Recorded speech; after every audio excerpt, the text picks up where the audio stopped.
আমি এখন রান্না করব চাপিলা মাছ টমেটো আর আলু দিয়ে, সাথে একটু শিমও দিচ্ছি। আমি জানি না চাপিলা মাছের সাথে শিমটা যাবে কিনা, তারপরে একটু দিয়ে দিচ্ছি। প্রথমে পেঁয়াজ ভেজেছি, আদা বাটা রসুন বাটা দিয়েছি, হলুদ গুঁড়ো, মরিচ গুঁড়ো, জিরা গুঁড়ো, ধনিয়া গুঁড়ো দিয়ে ভালো করে মশলাটা কষিয়ে নিয়েছি।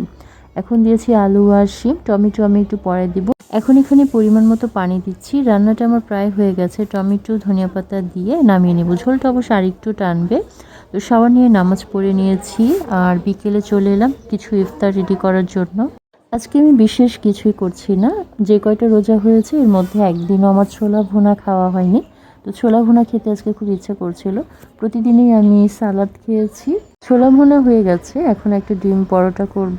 এটাকে ডিম পরোটা বলা যায় কিনা জানি না। যেহেতু ডিম দিয়ে ভেজে নিচ্ছি তো ডিম পরোটা বলা যেতেই পারে। এর ভেতরে একটু চিজ দিলে খেতে আরও বেশি ভালো লাগে, তবে আমার কাছে আজকে ছিল না। এই যে ছোলা ভুনা আর কিছু ফ্রুটস কেটেছি। ফলের মধ্যে এখানে আছে পেঁপে, আঙ্গুর, কলা আছে। আর এই যে আমার ডিম পরোটাটা কেটে নিয়েছি। আজানের সময়ও হয়ে গেছে। হালকা গরম পানি সাথে চিয়া সিড মেশানো আছে। প্রথমে খেজুর দিয়ে শুরু করেছি।